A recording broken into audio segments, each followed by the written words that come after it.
Hi everyone, welcome to Must Read Monday. My name is Dabney. I'm the young adult librarian with Twin Lakes and I use they them pronouns. For today's episode, I'm going to be telling you about some books that feature animal companions with special abilities. So the summer reading club theme is Tales and Tales, and that means we're focusing a lot on animal books this summer, which I'm very excited about.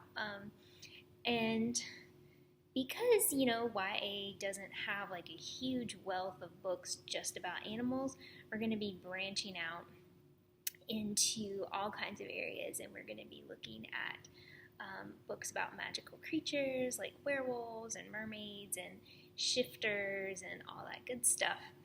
So I picked out 4 books today. Some of them I may have talked about in previous Must Read Monday videos, but that's okay. You may not have seen those, and that's fine.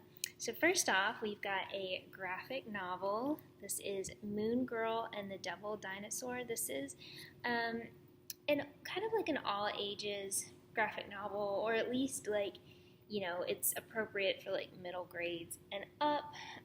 The main character is Lunella Lafayette, and she is kind of like a young Iron Man in the works. She is a scientist, she's an inventor, she's super smart, and in the midst of some experiments, she ends up with a dinosaur sidekick with special abilities. This dinosaur comes directly from like the prehistoric times to modern day New York City.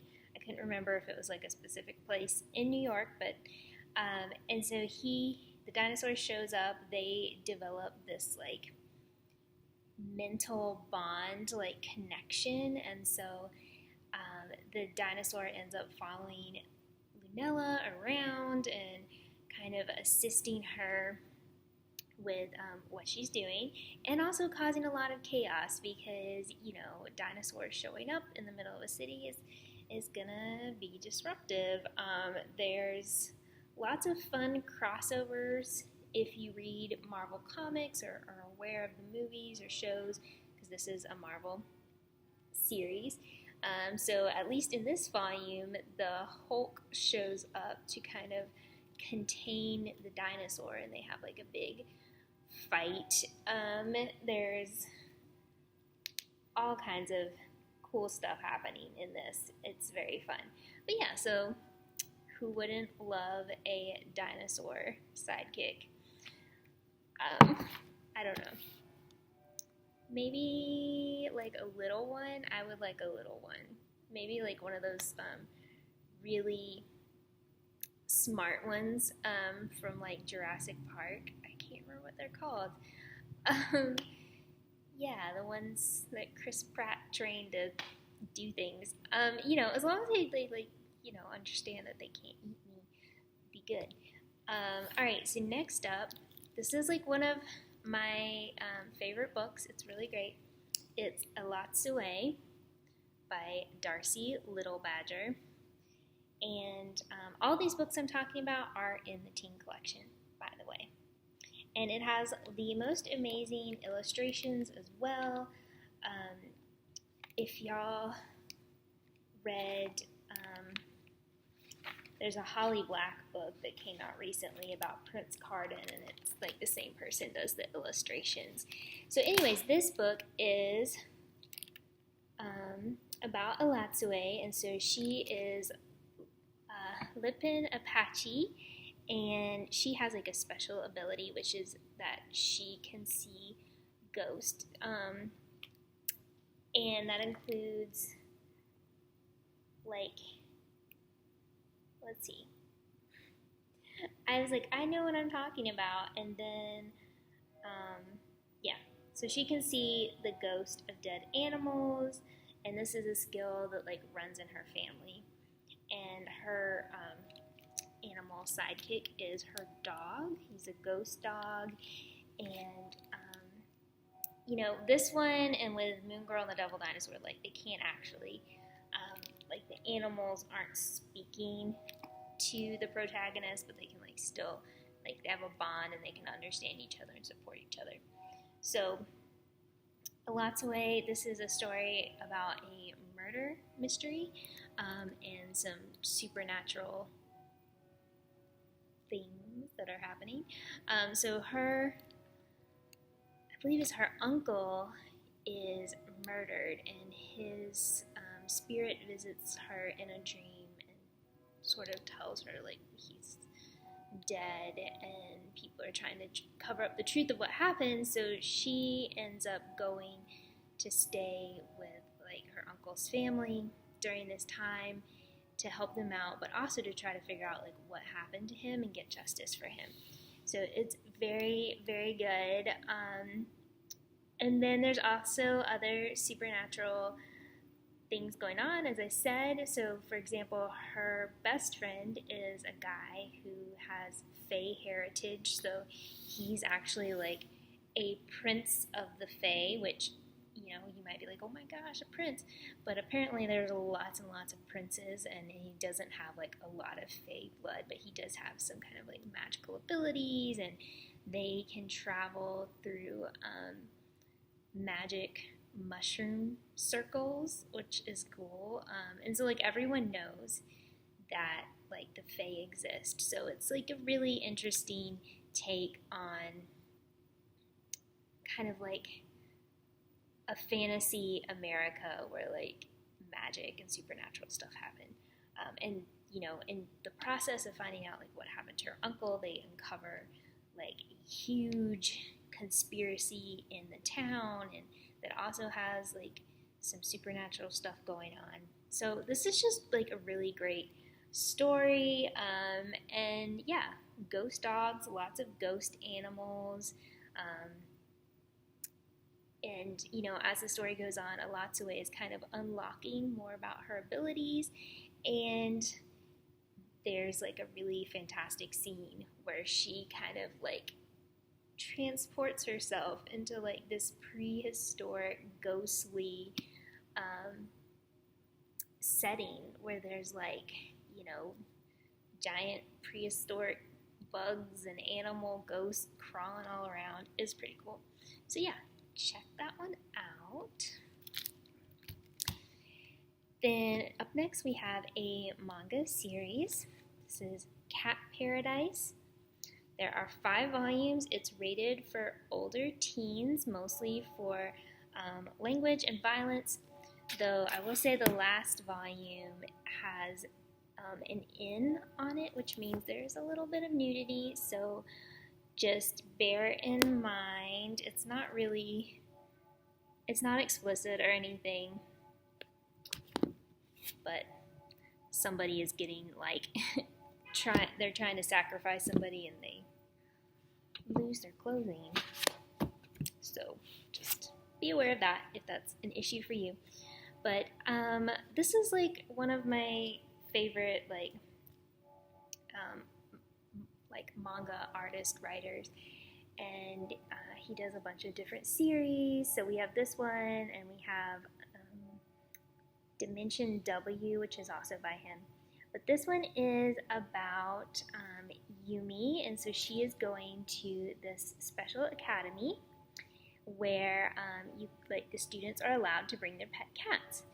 And she's really excited because she loves her pet cat, Kensuke, and she makes like lots of clothes for him. Like she's always knitting clothes.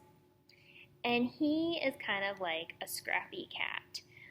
Let me see if I can find a picture of him. So, and there's like obviously like all the other students have cats. So there they are. There's the other students. So, you know, she's trying to get him to wear like a sweater, and he's just really like not about it.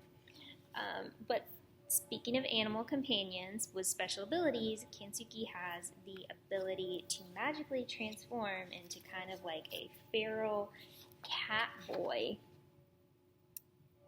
who's really great at fighting, and yeah.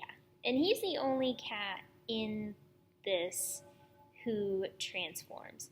So when he's in goodness, I think she put him in like a maid outfit, and then he like transformed. So while he is in cat form, they can't really, like, he can't communicate with her. Like, he's thinking thoughts, and there's things he wants to tell her, but he can't. And so when he transforms into like cat boy form, obviously they can talk and communicate and everything. But like the other cats in the series don't. They don't transform, but they all kind of like, the cats all sort of are working together and working with their humans because there is like ancient evil kind of locked in at this academy. Like there's been these dangerous like spirit beast that have been sort of contained there, and of course you've got some villainous people who are trying to like set them free, and the students and their cats have to like fight against them, and it's really cool. I like it a lot, and I just, I think the art is like very, very cute, and I love cats, so of course, I have to say that it's great. Yeah. So that's one. And then our final one is the trilogy, His Dark Materials by Philip Pullman. The first book is The Golden Compass. So I think it's The Golden Compass, The Amber Spyglass, and The Subtle Knife. So, yes, this is about Lyra. She is a student at Jordan College, which this is kind of set in a parallel universe that closely resembles ours, and Jordan College is sort of like that universe's version of the University of Oxford in England. So if you watch any of the adaptations, which there's a movie adaptation, The Golden Compass, Daniel Craig, Nicole Kidman, and the ongoing HBO adaptation, His Dark Materials. So when they show where like Lyra's growing up at Jordan College, it's actually Oxford, and I personally love Oxford. It's beautiful. So yeah, that's kind of a tangent. We have both of these in our collection. You can check them out. We're getting the second season, like, I think the end of this month. And it's really good. It's so good. And this, I said it's HBO, and you might be like, oh my goodness, HBO.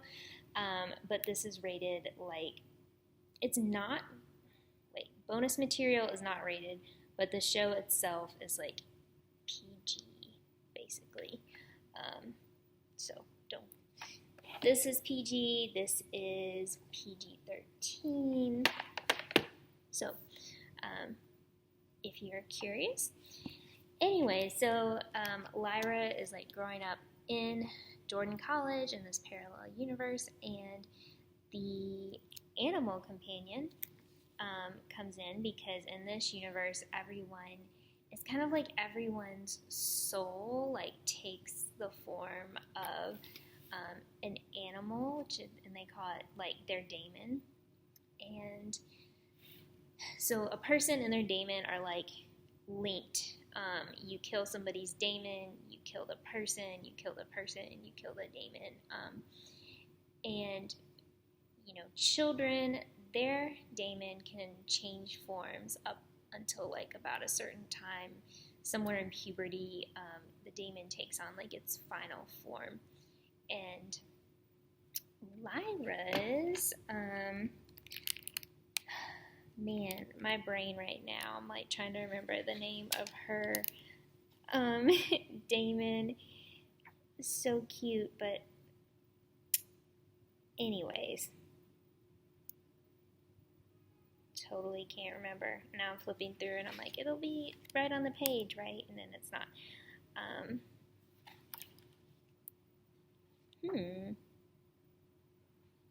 Pan. Okay, Pan. Thank goodness. So Pan, is switching forms, and oftentimes ends up looking kind of like a little white ferret creature. It's really cute. So Pan and Lyra are at the college, and they have Lyra's best friend Roger, who is like an orphan and works there, and one day he goes missing. And so Lyra thinks that he was taken by the Gobblers, who are these like mysterious people who are kidnapping children. And there's another child in the city who was kidnapped, and he was one of he's from the Egyptian people.